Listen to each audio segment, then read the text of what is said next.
Fermez les yeux. Imaginez-vous dans une sphère vitrée, assis, dans un pré, dans un espace de champ, et autour de vous, des dinosaures. Ouais, je sais, je me suis fortement inspiré du Jurassic World, ouais.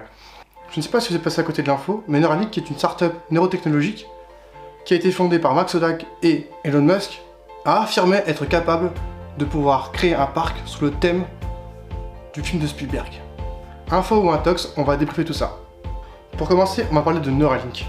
C'est une start-up fondée en partie grâce aux moyens de Elon Musk. Oui, l'homme le plus incroyable sur Terre.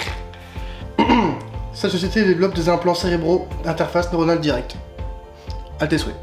Alors en fait, il développe des implants qui mettent au cerveau pour pouvoir faciliter les messages nerveux dans la moelle épinière. Tout simplement. Mais qu'est-ce qu'a dit Neuralink? Eh bien, il y a un peu plus d'un mois, Max Hodak a tweeté ceci.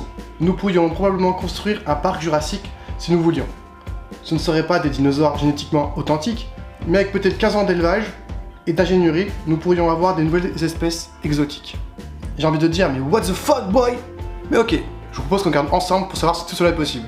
Dans les films Jurassic Park et Jurassic World, les scientifiques utilisent l'ADN qui aurait été conservé depuis des milliers d'années par un moustique fossilisé. La question première que je me pose, c'est est-ce que c'est vraiment possible? Et bien la réponse, évidemment, elle est non. Tout simplement, si on prend la température moyenne qu'il y a sur Terre, qui est de 13 degrés, un ADN peut résister 521 ans après la mort de l'être vivant. Pour ceux qui pensaient que c'était possible de créer des dinosaures à partir d'ADN de dinosaures d'avant, c'est pas possible. Cependant, quelques bribes d'ADN peuvent disparaître au bout de 6,8 millions d'années, si elles sont conservées à moins 1,5 degrés Celsius. Ouais, il fait très froid, quoi. Et à partir de ces bribes d'ADN, il est possible de recréer une ADN de dinosaure. Mais c'est très compliqué car il faut trouver toutes les bribes d'ADN qui s'embriquent ensemble pour créer un ADN.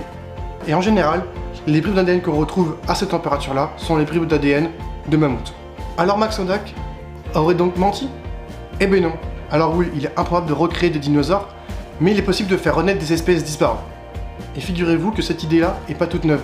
En effet, en 1953, Francis Curtis et James Weston avaient déjà essayé de faire ça. Enfin, d'y réfléchir. Fantasme ou alors réalité? Je vous laisserai faire votre jugement. Et d'ailleurs, dites-moi en commentaire si vous êtes pour recréer un parc de dinosaures, ou un parc jurassique, ou un parc à partir d'espèces disparues. Dites-moi si vous êtes pour ou contre, et laissez-moi en commentaire vos explications. Et comme ça, ça serait sympa de voir un peu les idées de chacun et pouvoir débattre sur un sujet. Mais laissez-moi vous expliquer les différentes techniques, enfin deux techniques, qui permettent de recréer ou faire renaître des espèces disparues. La première technique, c'est le clonage. Le clonage génétique est une technique très dure à utiliser, et très compliquée. Mais je vais vous expliquer simplement. Alors on prend une femelle de l'espèce A, on lui retire ses ovules. Dans cet ovule, on retire le noyau pour y mettre un brin d'ADN d'une espèce B. Ensuite, on prend une espèce C qui devient une mère porteuse. On lui met l'ovule avec l'ADN de l'espèce B. On attend l'ovulation et bim, on a notre espèce disparue.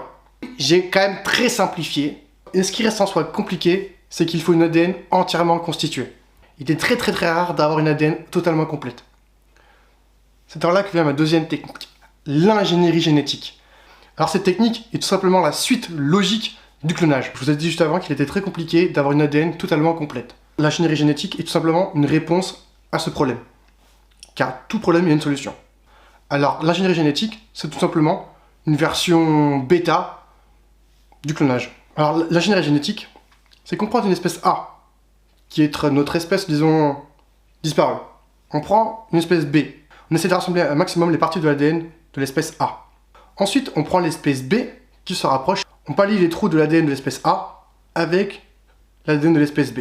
Et ça donne du coup un ADN. La suite logique, on fait du clonage et bim, ça nous donne une espèce C qui est du coup le clonage de l'espèce A et de l'espèce B. Et bim, on a tout compris. Et cette technique-là a marché.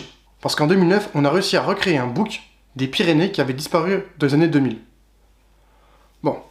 Et ce qui est important de souligner que l'espèce a vécu vraiment que 7 mois.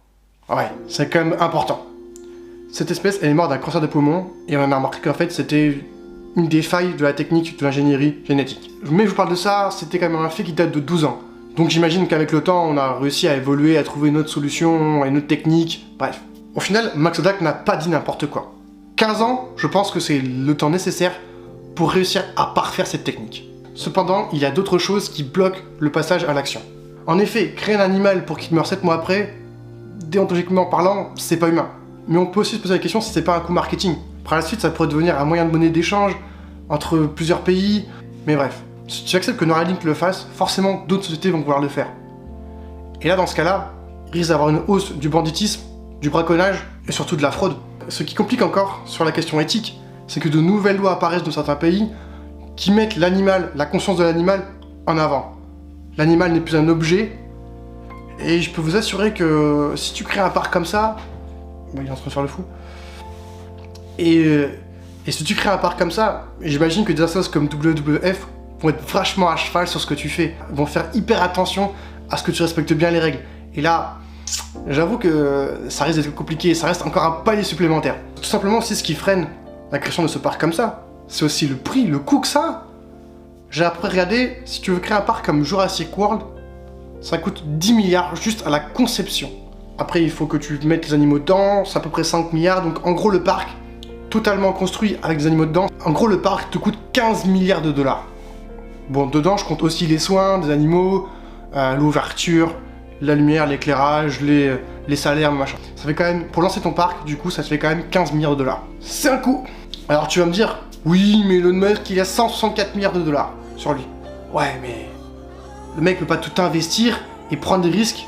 Le mec, il va pas investir 15 milliards, voire 20 milliards de dollars pour risquer de tout perdre. En plus, je dois vous avouer que perdre autant d'argent, ça me ferait chier. Bref, la création d'un parc avec des espèces disparues reste très très compliqué. C'est réalisable, possible, mais semé d'embûches. Entre parfaire une technique de clonage, fixer des limites et renforcer la sécurité, pour moi la priorité c'est plutôt de conserver les espèces actuelles, comme font les parcs animaliers, parce qu'on dit plus zoo maintenant, c'est fini, on dit parc animalier. Ça reste un débat très complexe, où il y a beaucoup de parties qui se battent entre elles. En tout cas moi je serais pas pour, même si ça resterait une avancée technologique, on sait que la nature humaine elle va pousser au bout des limites, elle va essayer d'aller au plus loin possible. Comme d'hab, si tu aimes cette vidéo, pose un pouce bleu, si tu trouves le sujet intéressant, partage la vidéo, et puis si tu aimes ce genre de vidéo, bah j'en fais tous les dimanches, alors abonne-toi. Et ciao les gars.